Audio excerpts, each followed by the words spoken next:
today's Pet Pawcast. I'm your host, Dr. Roberta Westbrook, and you're here with us at the Campus for All Animals, the Houston SPCA. And I'm so excited to talk to you guys today and to introduce you to our pet of the week. Oh, look how adorable she is. This is Tulip. Tulip is our pet of the week this week. She's a little kitten, and she came to us with her sister Rose. And Tulip and Rose came as owner surrenders. So what that means is Tulip and Rose were likely found, taken in by a family that could no longer care for them. And so now they're looking for a new family to care for them, and Tulip is our guest for today. She's so adorable and is looking for her adopted family. So if you're interested in Tulip or you're interested in adopting a cat or any other pet, please come visit us at our adoption center. We're open every day from 11 a.m. to 6 p.m. There's no appointment necessary. You can come see all the cats and kittens that we have available. So I'm focusing on cat and kittens because this month is National Adopt a Shelter Cat Month. So we really encourage you to come on down and see all the cats and kittens that we have available for adoption. Between March and about September is kitten season. This is when all the kittens are being born. And so we have lots of adorable kittens looking for new homes. So come on down and take a look and visit with Tulip. Thank you so much. And if you have questions about adopting a cat and bringing your pet into a household, I'm happy to answer those questions for you today. That's what we're going to educate you on, how to bring a new cat into your household. So if you have any questions, please let us know, and hopefully I can help you today. So let's start with, since we're talking all things feline, let's kind of start from the beginning.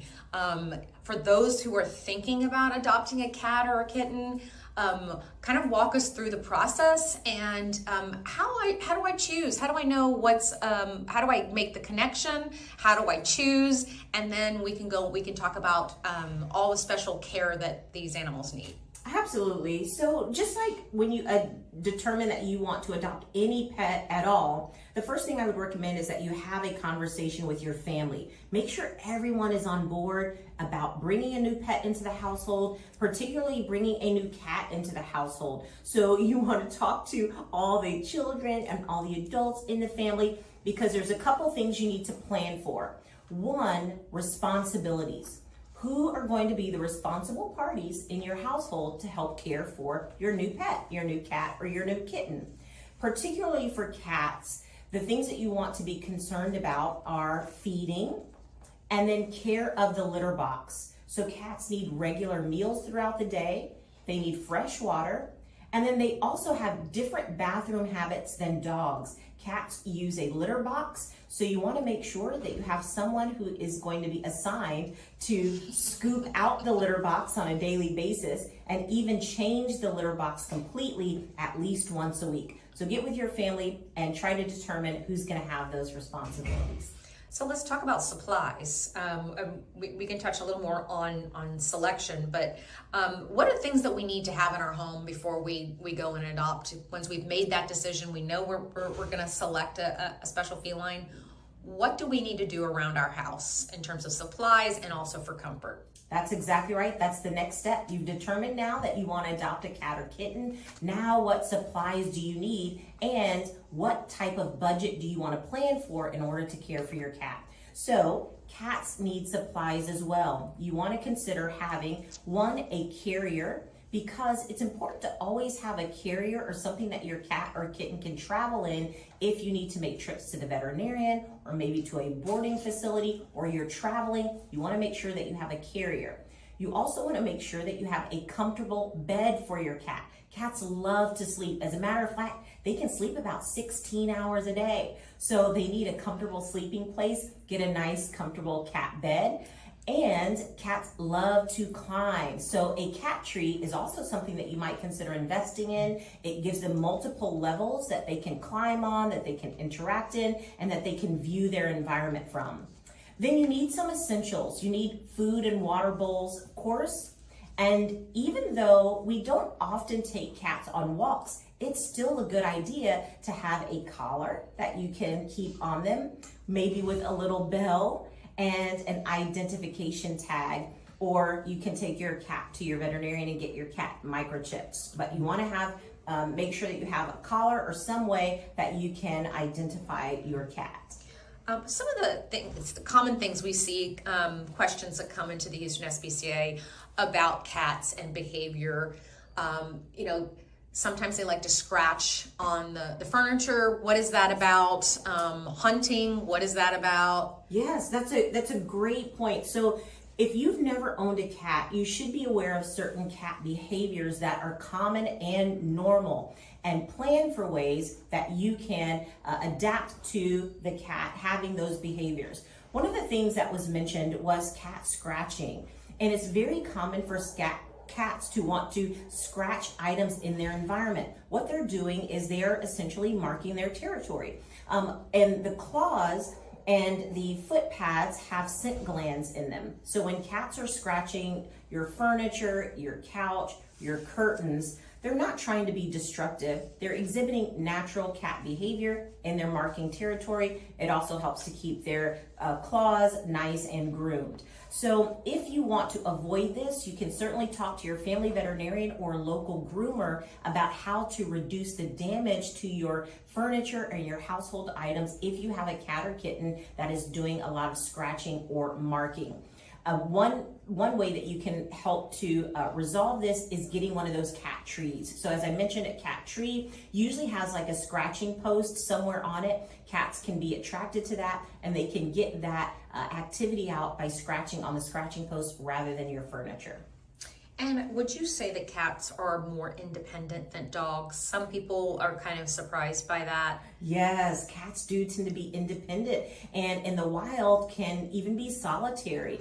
And so, oh, bless you. And so they can be solitary. And so certainly cats tend to be a little bit more independent, and they don't necessarily follow you like a shadow, like a dog, but some cats are very attached. You can tell that Tulip loves to be held and loves cuddling. So some cats are actually very attached to their humans and can love to cuddle and be around them all the time. In general though, if you adopt a cat and your cat does not appear to be one that loves to cuddle or to be held, that's okay. It's normal and natural behavior for cats to kind of come to you when they want to and when they feel like it, and to seek out comfort and affection from you at their convenience. And that seems to tie into the selection process, to really spend some time at the Houston SPCA or at your local shelter. It's not just because they look cute. You also want to do some very important things. Yes, absolutely. So spend time with the pet that you're thinking of bringing into your household. You want to make sure that it's a perfect match. And a lot of that has to do with personality. You want to understand your lifestyle and the personality of the cat so that it can be a perfect match when you bring your cat into your home. Do you want a cat that's sort of independent and just comes to you throughout the day when they want attention? Or do you want a cuddly cat that maybe will be okay sleeping with you at night or sitting on your lap while you're watching TV? And it's just important to understand the different types of behavior and try to get to know the cat that you're bringing into your home. And speaking of getting to know them, can we talk a little bit about how they communicate? Like if they're hissing, Tulip was just purring. What do those things mean? Oh yes, Tulip has a loud purr here, and I can feel it and I can hear it. And cats have a very different way of communicating than we may be familiar with from dogs. So a couple of things that you can think about that are common behaviors in cats. The main one is purring. So purring is typically a loud motor-like sound that cats will do when they are relaxing, when they're comfortable. In some cases, cats can also purr when they are ill, but this is usually because the purring is more of a soothing sort of sound. And so they're soothing themselves, they're trying to relax, they're trying to be comfortable. It's a very soothing sound. I love to feel the purr of the cat on my chest. It feels very good and soothing. On the other hand, a sound that is not soothing would be the hissing. So if you have a cat that is hissing at you, typically they are fearful. They are concerned about what may be coming, they're scared, and so the hiss is usually like a warning to stay away. So if you see a cat that is opening his or her mouth and doing like a hissing sound, that might be an indication that you should allow them to calm down and maybe not push it and not come toward them. You don't want that behavior to turn into a scratch or a bite. So hissing is a warning sound for cats. And if you adopt a cat, let's say, and we get this question a lot, there is already another cat in the home. What is your best advice in introducing a new shelter kitten or cat into your home? Absolutely. Well, one of the things you should be aware of is if you already have a pet in the home, a dog or a cat, try to be aware of whether or not your current pet is agreeable to having another pet in the household. You may have had experiences in the past where your dog tried to attack a cat or chases cats, or you have another cat that maybe has had an experience with another pet and it didn't go well. If you already know that it may not go well, you may consider not adding another pet to the household. But if you would like to try, there are certainly some things that you can do. First, I would make sure that you keep your cat separate from all of their pets for a period of about 2 weeks. And this serves multiple purposes. One, disease. So if you bring a new cat or kitten into the household, sometimes depending on their background, they could be carrying diseases, and you want to get time to see a veterinarian to clear your new pet of all diseases before you introduce your cat to the household. So seeing a veterinarian, getting clear of diseases before introducing your pet is also something that you should do. The next thing is use a chemical called Feline, or a product called Feline that you can spray in your home or use as a diffuser. Feline is a type of feline or cat pheromone.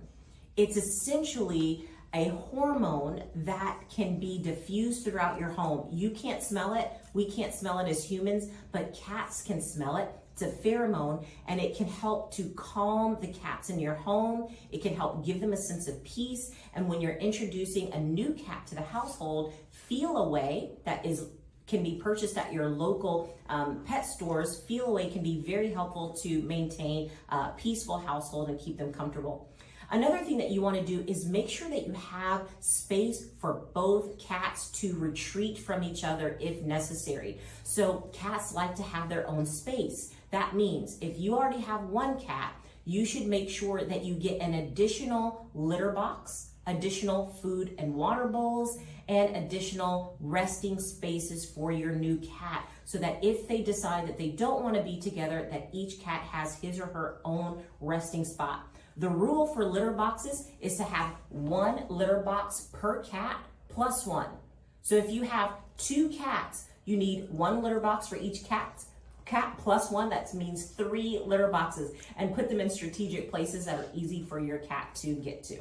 Interesting. And what is the reason for the 3rd litter box? Yes, great question. So the 3rd litter box is kind of just a neutral place. So you have 1 for one cat, 1 for another, and then a 3rd in case they cannot make it back to their personal litter box. It's one that's kind of in a shared space, and they have the option of using the shared one or their personal one. So it's really to give them options. Cats are creatures of habit, and they love to have clean litter boxes and clean resting spaces. So it's just one additional spot so that they can make sure that they can get to the bathroom when they need to.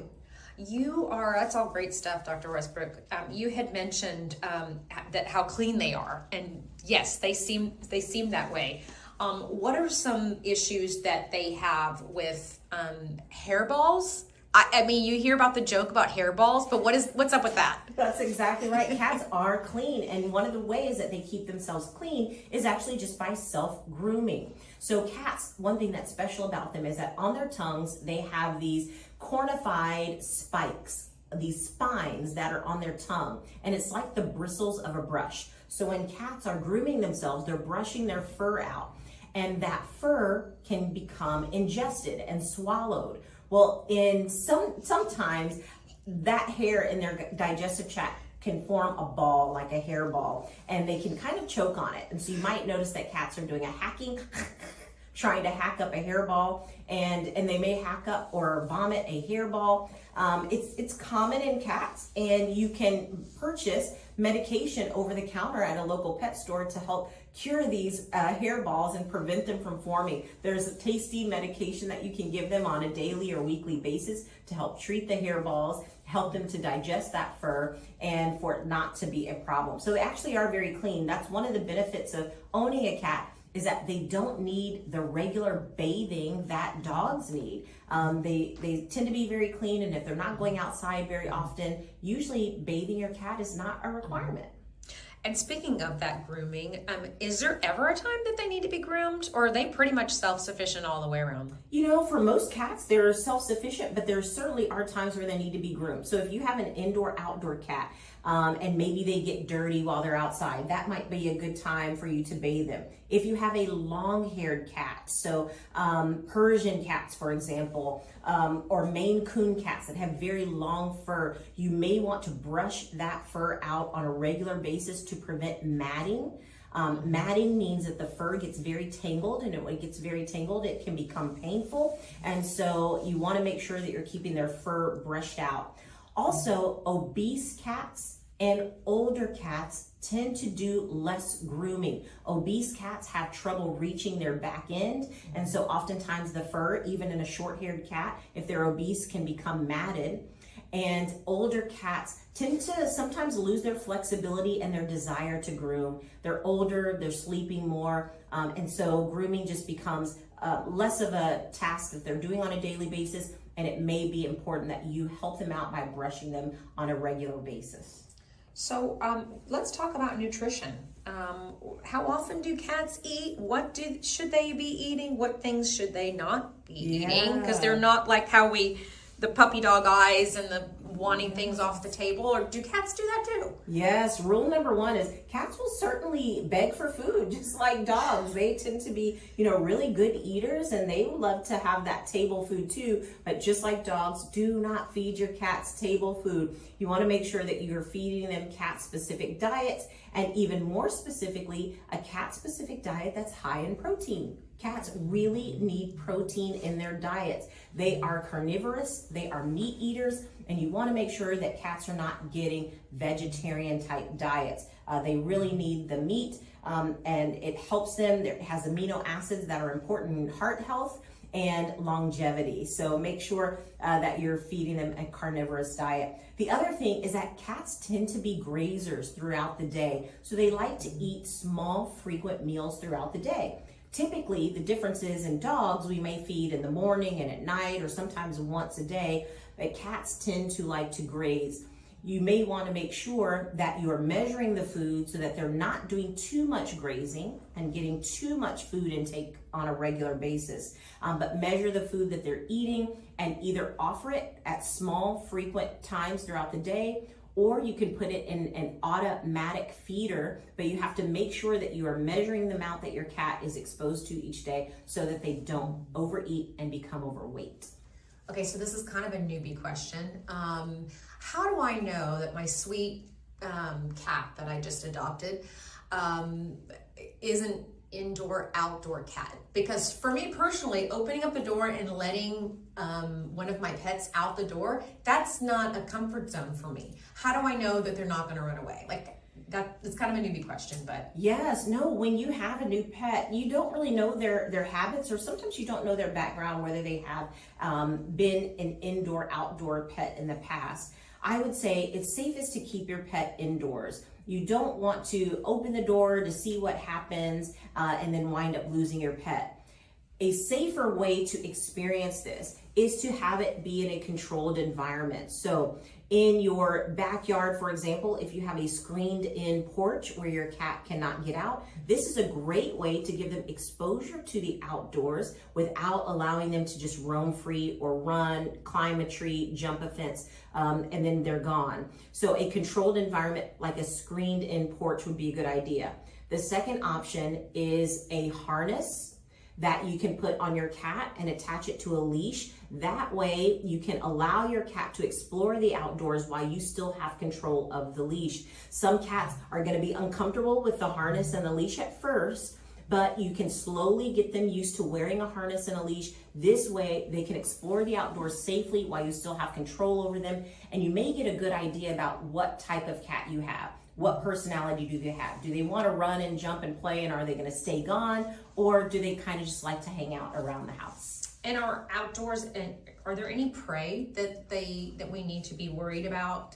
Hawks or things like that, especially when they're more on the smaller side? Yes, that's exactly right. You know, keeping your cats indoors can actually really be safe and help to prolong their life. There's lots of hazards outdoors. So not only are there large predators like raptors, hawks, owls, eagles that may, be prey, that may try to be predators to small cats and kittens. But also you have things like cars that cats can get hit by, and certainly other dangers. So keeping them indoors or at least under your watchful eye is going to be the best thing. Make sure if your cats are going to be outside that you have a microchip placed. A microchip is a type of permanent identification that you can get implanted just here in the skin between the shoulder blades. A microchip allows us to reunite you with your pet if your pet gets lost and then picked up by a veterinary clinic or an animal shelter. So if your cat does get out, or if your cat is an indoor-outdoor cat, having a microchip can help us to get you back reunited with your pet as soon as possible. And speaking of outdoors, we have time for a couple more questions. It's pretty hot outside already. Just earlier this week, our investigations team rescued 5 cats that were on a balcony, and they were actually panting. Cats don't pant to cool off the way dogs do. You know, that's right. We don't see cats panting quite as often as dogs.